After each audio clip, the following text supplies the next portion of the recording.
Atlanta moved as it always did on a Monday morning. Fast, yet somehow stuck in place. The streets were a symphony of honking horns, muffled conversations, and the irritated sighs of caffeine-deprived office workers. The air carried a peculiar mix, the rich aroma of freshly brewed coffee blended with the acrid exhaust fumes from cars lined up at stoplights. But Jasmine Carter had no time for the city's morning symphony. Her stride was firm, her heels clicking against the pavement with the confidence of someone who belonged exactly where she was. She did not hesitate. She did not waver. She was a woman with a purpose. Click subscribe and turn on notifications. That way you'll always be up to date with our latest videos and won't miss a thing. The Thompson Federal Courthouse loomed ahead, a gray, imposing structure, the kind of place where, in theory, justice resided. Jasmine knew better than anyone that was a lie. Justice didn't live there, it only stopped by for a visit, and most of the time it did so with its hands tied. She adjusted the strap of her leather briefcase. Its weight was familiar in her hand, a tangible reminder of the power she carried. Inside, documents that could tip the scales in a federal case. Papers that, in the wrong hands, were worth more than the lives of the men who, in just a few minutes, would try to put her to the test. In her other hand, a simple folder with classified information, seemingly insignificant but lethal if it fell into the wrong hands. Just 5 steps from the courthouse entrance, a sharp voice cut through the air. "Stop right there! Hands up!" Jasmine froze. The tone of the voice left no room for negotiation. It was the kind of voice that came with a badge and the belief that it never needed to explain itself. She turned slowly, her pulse steady, her expression unreadable. 2 white police officers stood before her, their hands resting a little too close to their holsters. Sergeant Rick Daly and Officer Connor Brooks. She didn't need to see their name tags to know who they were. She had seen them before. Different faces, same playbook. Daly stepped forward, jaw clenched, chest puffed out just enough to make sure. She noticed the badge gleaming on his uniform, as if that meant anything. "Ma'am, put the briefcase on the ground and step back." His voice was calm, but his stance screamed something else entirely. Jasmine tilted her head slightly, a flicker of amusement in her dark eyes. This was about to get interesting. "Excuse me, what's the problem?" Brooks was already scanning her from head to toe. His gaze landed on the briefcase, filled with an exaggerated suspicion, as if he expected it to explode at any moment. A black woman, dressed sharply, carrying important documents. Apparently that was a national threat. "You match the description of a suspect involved in government fraud." Government fraud. Jasmine let the words hang in the air for a moment, as if they were too absurd to take seriously. Then she let out a low, humorless laugh. "Let me guess. Black woman, nice suit, holding papers that look important. Yeah, I get it. Very dangerous these days." Daly clenched his jaw. "Just cooperate, ma'am." There it was. Not a request. An order. Jasmine glanced toward the courthouse doors. She was minutes away from presenting evidence that could change the course of a federal investigation. And instead, she was here, being treated like a criminal simply for existing in the wrong skin. "I don't have time for this," she said firmly. "I work here." Daly didn't even blink. Not a single follow-up question. Because when a black person explained their existence to the police, it never mattered. Daly pulled out the handcuffs. "If you resist, it'll be obstruction," Brooks added. "Obstruction?" Jasmine smirked. "That's funny. And exactly what am I obstructing? Fresh air?" Daly's patience snapped. The cuffs clicked open with a sharp metallic snap. But Jasmine didn't move. She didn't resist. She gave them absolutely nothing. She simply raised her hands and let it happen because she wasn't playing their game. She was about to flip the entire board. The cold metal against her skin was familiar. Not because she had ever felt it on her own wrists, but because she had seen it too many times, too many faces, too many stories all the same, different names, same abuse of power. Help our channel grow. Leave a like, subscribe, and turn on the notification bell to stay updated on our latest content. And we want to know, where are you watching from? Comment below. Jasmine Carter didn't flinch when Daly tightened the cuffs a little more than necessary. She didn't argue when Brooks gave her a slight shove while escorting her to the patrol car. She didn't give them the satisfaction of a reaction. She simply walked, her face unreadable as the morning sun reflected off the windows of the Thompson Federal Courthouse. She had been minutes away from entering as a respected professional. Now she was being treated like a criminal. The patrol car smelled of worn fabric, spilled coffee, and the lingering presence of someone who had spent too much time in the back seat. Jasmine settled in as if she were in a private car on the way to a meeting, not a holding cell. She closed her eyes for a moment. She listened. Traffic still roared outside. The police radio crackled with scattered voices, and in front of her, two men who thought they were in control. "Today wasn't the day for you to act stupid," Brooks said, not bothering to turn around, his tone dripping with the condescension of someone who believed he had the final say. Jasmine didn't respond. Daly glanced at her through the rearview mirror, studying her as if searching for something, a trace of fear, doubt, anything. He found nothing. "You know what's funny?" Brooks continued, casually resting his arm on the open window as he drove. "We could have let you go with just a warning, but you had to get smart." Jasmine slowly opened her eyes. "Smart?" she repeated in a neutral tone. Brooks smirked. "Smart enough to make us look bad. And, well, we don't like that." Jasmine leaned back against the seat. She understood in that moment. They weren't arresting her because they believed she had committed a crime. They were arresting her because she had dared to question them, because she didn't look away, because she didn't give them the fear they had expected. That didn't surprise her. What did surprise her was what happened next. Daly glanced at the rearview mirror again and smirked. "You've got an interesting briefcase," he said, "and those documents you were carrying, even more so." Silence. Jasmine didn't react, but her mind was working at full speed. They knew she had important documents. They knew they were valuable enough to come up with an excuse to pull her out of circulation. But what they didn't know was who she really was. The patrol car turned in the opposite direction of the precinct. Jasmine noticed immediately. "Aren't we going to the station?" she asked, feigning indifference. Daly smiled as if he were enjoying the game. "We need to clear up a few things before we do the paperwork." Now it was clear.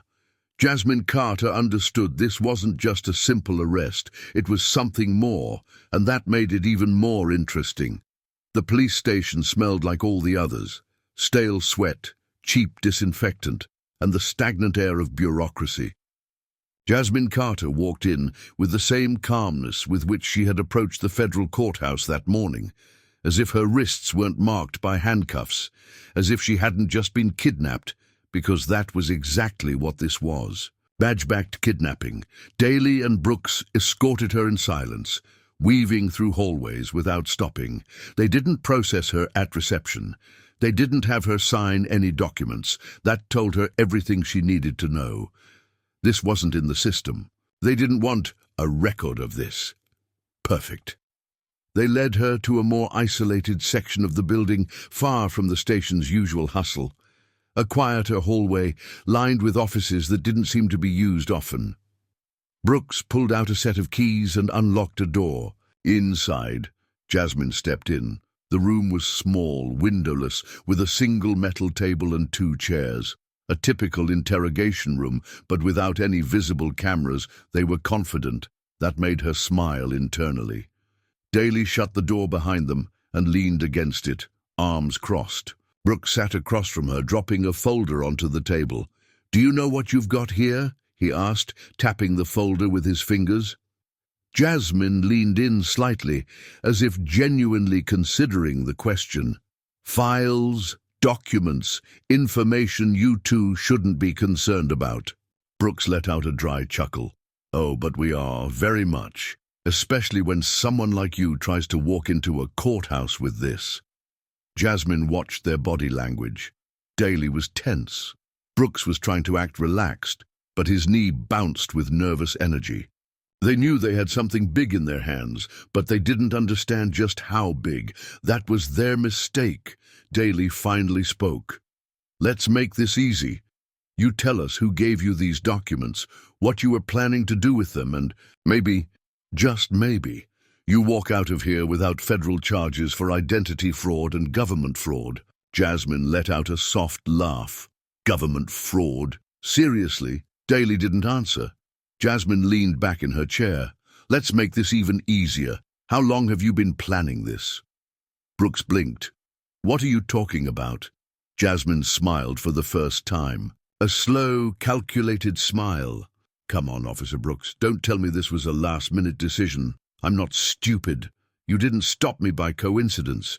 You knew exactly who I was. You knew what I was carrying, and now you're waiting for me to panic and spill something useful. The two men exchanged a quick glance. There it was, the confirmation she needed. I think you're overestimating your importance, Carter, Daly said, but his tone had changed. More defensive now. Jasmine placed her hands on the table. If you really thought I was just a lawyer with fake papers, you'd have processed me already. We wouldn't be in a room with no cameras, no recordings, no oversight. She paused, letting her words sink in. You have no idea what you just did, do you? Silence. Here's the fun part, she continued, crossing her legs with deliberate ease. You think you're in control. You think I'm the one who should be worried. She leaned forward slightly, her tone low but sharp as a scalpel. But while you two are trying to figure out how to cover up what you just did, someone is already on their way to ruin your lives. Daly's brow furrowed. Brooks shifted in his seat. A second later, the front doors of the station burst open. The sound echoed down the hallways. Jasmine didn't need to turn around to know who had just walked in. Marcus Bell. And now the real fun was about to begin. The silence that settled in the room after the loud slam of the door was thick, like a taut rope on the verge of snapping. Jasmine allowed herself a brief moment to savor it. Daly and Brooks didn't move at first. Marcus Bell, however, did. He stepped inside with deliberate confidence, his suit immaculate, his expression carved into a dangerously calm mask. There was no visible anger on his face, but the air around him vibrated with authority. He didn't walk. He took command of the space.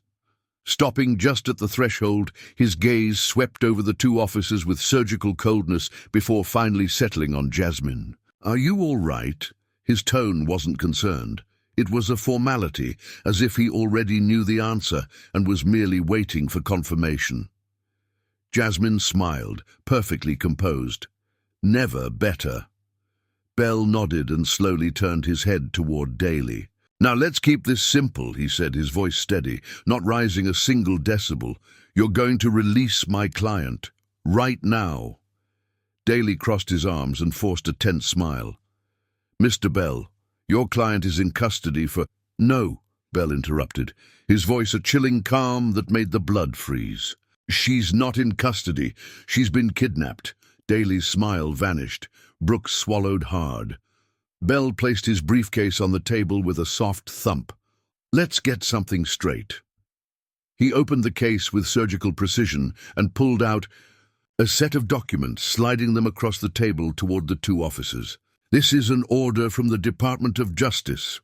My client is a federal consultant on national security cases. What you did today isn't just an illegal arrest. It's obstruction of a federal investigation. The air in the room thickened. Daly glanced at the papers, his jaw tightening with every word he read. Brooks was sweating. This doesn't change anything, Daly muttered.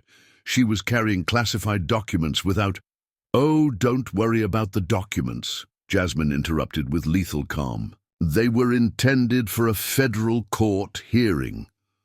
Daly looked at her with a mix of anger and panic. "You should have asked questions before assuming you could play games with me. Let me see if I've got this straight." Bell interjected, leaning slightly toward them with the faintest hint of a smirk. "You arrested a federal consultant, obstructed her work, and then tried to fabricate charges against her." Silence. Daly closed his eyes for a second. Brooks opened his mouth to respond, but Bell lifted a hand. "No, don't speak." His tone was sharp, his patience depleted. "You've said enough." He slid another document onto the table. "This is a request to open a federal investigation against you both for abuse of power, unlawful detention, and evidence tampering." Bell let those words sink in before adding with icy precision, "I strongly advise you to call your lawyers." Daly turned pale. Brooks slumped in his chair. Jasmine observed the scene with a slight tilt of her head. Oh, how she loved watching men fall apart when they thought they were untouchable. The silence in the room was absolute. Daly breathed heavily through his nose, fists clenched at his sides. Brooks avoided looking at Jasmine, as if diverting his gaze could somehow make the situation disappear, but there was no way out. Jasmine Carter crossed her legs calmly, her expression as relaxed as someone who had already won. "You know what fascinates me the most about this?" she asked, tilting her head slightly. "That you really thought you could get away with it?" Bell snapped his briefcase shut with a sharp click. "I'll be honest with you," he said, adjusting his sleeves with meticulous precision. "We could let this play out the usual way. File a formal complaint. Present evidence to the Department of Justice. It'd be an easy case," Daly frowned. But Bell smiled slowly. "But we'd rather handle this in a more interesting way." Jasmine leaned her elbows on the table.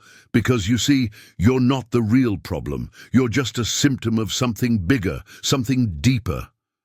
Brooks swallowed hard. "What the hell are you talking about?"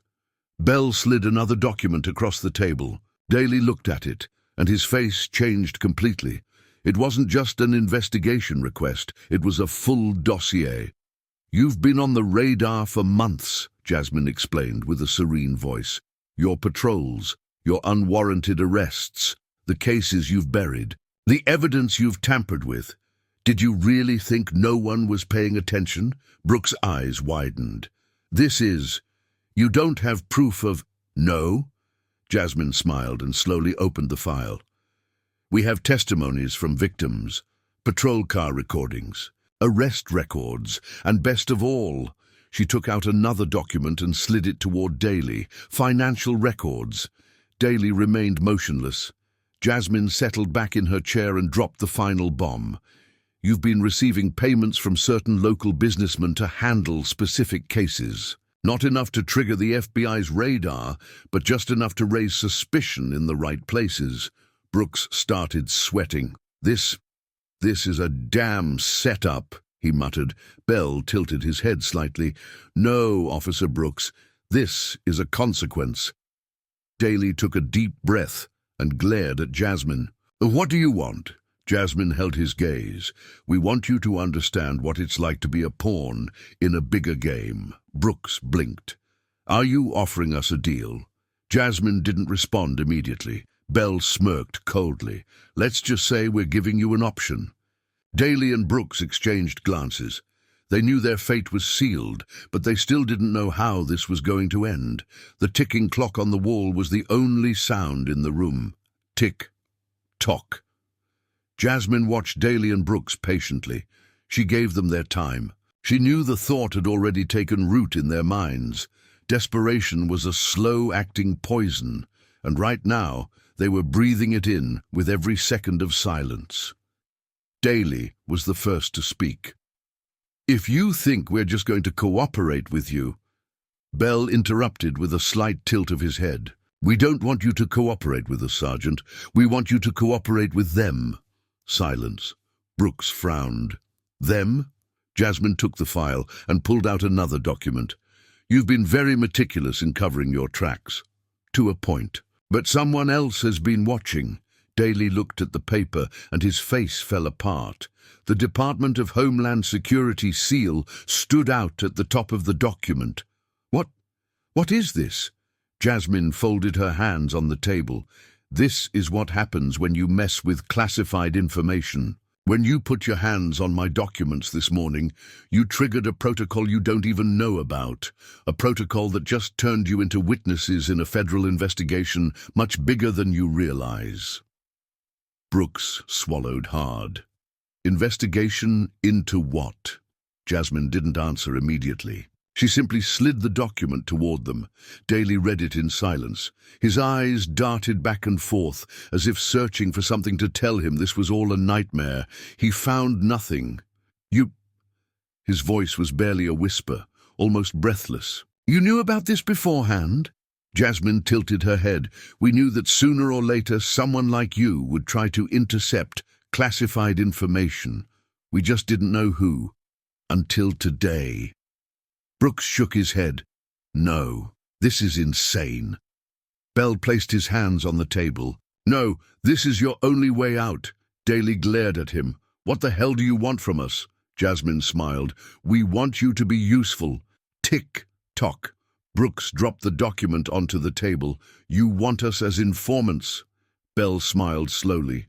No, we want you as puppets. Silence. Daly exhaled sharply, closing his eyes for a moment. And if we say no? Jasmine didn't move. Then the Department of Justice and Homeland Security will take care of you. Your accounts, your history, your connections, everything will come to light. How long do you think you'll last before your friends abandon you to save themselves? The two officers sat frozen. They knew they had no way out. They knew they were no longer the hunters. Now they were the prey, and Jasmine Carter had just closed the cage. The air inside the station was thick with tension, but outside an even bigger storm was brewing. Want more content like this? Then hit the like button, subscribe, and turn on the notification bell. Because there's always something new here, and you won't want to miss out. Jasmine felt the shift before she saw it. It wasn't a physical change, but a shift in energy. The weight of the moment tilting, something had been unleashed. When Bell opened the door, sunlight flooded the hallway, bringing with it the unmistakable sound of an expectant crowd. Voices, many voices, the flashes of cameras flickered like lightning. Microphones rose in a chaotic choreography. Miss Carter, Jasmine Carter, a journalist shouted. Is it true you were wrongfully arrested? Do you believe you were a victim of abuse of power? Why were you carrying federal documents? Jasmine remained calm, but inside she smiled. Ah, so the story was already out. Bell didn't slow down, ignoring the press. Jasmine, however, paused for just a moment, observing the sea of reporters surrounding them. She could speak. She could give them a statement that would set headlines ablaze. But she wouldn't. She knew that silence, at this moment, was more powerful than any words, because mystery was the best fuel for speculation, and speculation, when handled correctly, was a devastating weapon. So Jasmine merely offered a calculated glance and kept walking. Her silence was the loudest statement of all. The precinct, which had once been their refuge, now felt like a prison cell. Daly and Brooks stood in front of one of the reception area's televisions, their pale faces illuminated by the bluish glow of the screen. Federal consultant Jasmine Carter was arrested this morning under questionable circumstances. Sources close to the case suggest that the detention was not just a grave mistake, but a deliberate attempt to obstruct an ongoing federal investigation. Daly clenched his jaw. Brooks ran a hand over his face, nervous. Everything was spiraling out of control. They knew there would be consequences, but they hadn't expected the story to explode in a matter of hours. And the worst part? Carter and Bell hadn't said a word, not one. That was what worried them the most, because silence was a weapon. Daly, Brooks murmured, his voice tense. Daly didn't respond. He just kept watching the screen as the channel switched to a live broadcast. A panel of legal experts debated the consequences of what had happened. If evidence tampering or abuse of authority is confirmed, the officers involved could face criminal charges and be expelled from the force. These kinds of practices are no longer tolerated as they once were. Brooks swallowed hard. We're screwed. Daly closed his eyes for a second. No, not yet. Without a word, he pulled out his phone and dialed a number. He waited, and when the voice on the other end answered, he spoke in a low, calculated tone. We have a problem. Pause. No. We can still fix this, but we need to move fast. The response was short, cold. We're already handling it. The call ended. Brooks frowned at him. Who was that? Daly put his phone away and exhaled slowly. The people who really run all of this. Bell's car glided smoothly through the streets of Atlanta. Outside, the city carried on, oblivious to the political and judicial storm that was about to erupt. Jasmine watched out the window, her mind processing every variable, every possible chain reaction their silence had triggered. "You're awfully quiet," Bell remarked, eyes still on the road. Jasmine blinked and turned toward him. "I'm waiting." Bell raised an eyebrow. "Waiting for what?" Jasmine pulled out her phone and placed it on the car's center console. A response. It didn't take long. Her phone vibrated. A notification popped up on the screen. An encrypted message, just 4 words. "We need to talk. Urgent." Bell glanced at it and let out a low whistle. "Who?" Jasmine swiped the screen and read the sender's name. Her expression hardened. "An old contact from Homeland Security." The attorney exhaled. "This is escalating faster than I expected." Jasmine nodded. "Daly and Brooks aren't the real problem. They're just pawns." Bell turned onto a less traveled street, heading toward a less obvious destination. "How high do you think this goes?" Jasmine narrowed her eyes. "High enough for someone to try and bury it before it reaches the courts." Bell pressed the accelerator a little harder. "Then we need to move before they do." Jasmine picked up her phone and typed a quick reply. "Tell me where." The message sent. Seconds later, the response came. An address, a place where everything would change once again. The underground parking lot was nearly empty. Only a few flickering neon lights cast long, erratic shadows on the concrete walls. Bell killed the engine and exhaled. "Are you sure about this?" Jasmine nodded, checking her phone one last time. "There are no other options." Bell stepped out first, his posture relaxed, but carrying the tension of someone ready for anything. Jasmine followed, her stride steady, senses sharp. At the far end of the parking lot, a lone figure waited beside a black sedan with tinted windows. A medium-built man, graying hair, wearing a grey suit with no tie. His eyes scanned the surroundings with the gaze of someone who had seen too much and trusted very little. Jasmine stopped 2 meters away from him.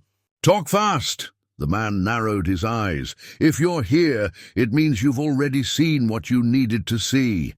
Tell me yourself." The man pulled an envelope from his jacket and held it out to her. Jasmine took it and opened it. Photographs, reports, bank transactions, everything pointed to the same thing. Daly and Brooks weren't acting alone. They were just cogs in a much bigger machine, a machine that included judges, businessmen, and high-ranking police officials. Jasmine clenched her jaw. "This isn't just local corruption." The man nodded. "It's a network that's been operating for years. And today, without meaning to, you hit a nerve with the wrong people." Bell crossed his arms. "Why are you giving us this?" The man offered a brief smile. "Because someone else needs to fall before all of this goes public." Jasmine studied him. "And if we decide to move forward, what guarantees that we won't become the next targets?" The man slid his hands into his pockets. "Nothing." Silence. Jasmine exchanged a look with Bell. They knew they were stepping into dangerous waters, but they also knew there was no turning back. Jasmine tucked the photos and documents away. "Give me 48 hours." The man nodded and got into his cars. The black sedan pulled away. Bell let out a low, dry chuckle. "Well, now we're really in trouble." Jasmine smiled coldly. "No. Now they are." And with that, they headed back to the car, ready to make their final move. The air was heavy at the federal courthouse in Atlanta. Outside, a crowd of reporters and onlookers gathered on the steps, waiting for the hearing that would change the course of the investigation. Jasmine Carter walked through the hallways with her usual impenetrable calm. She knew that every step brought her closer to the end of this game, but she also knew that in the world she operated in, the game never truly ended. Bell walked beside her, checking his phone. The feds are ready. As soon as you present the evidence, the Justice Department will take over.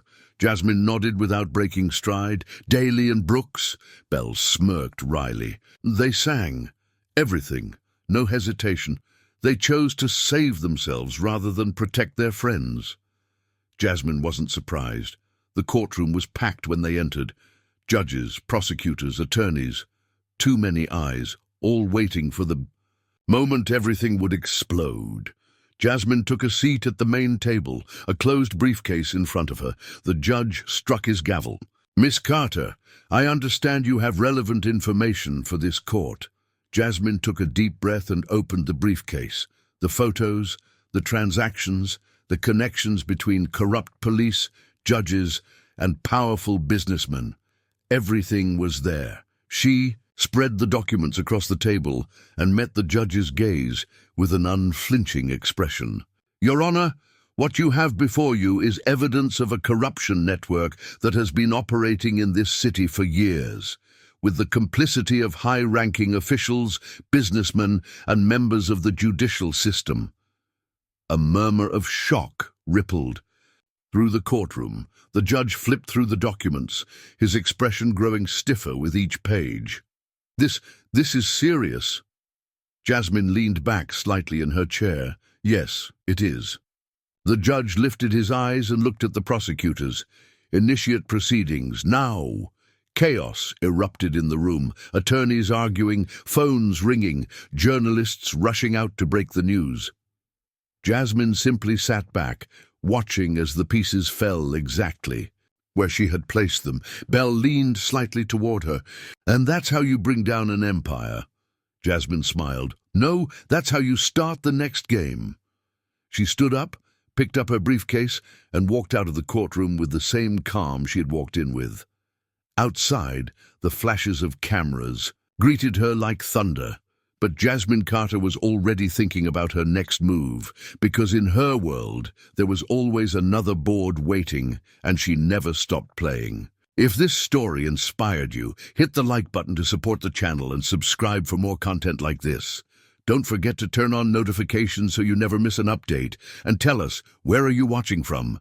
We love knowing how far our channel reaches.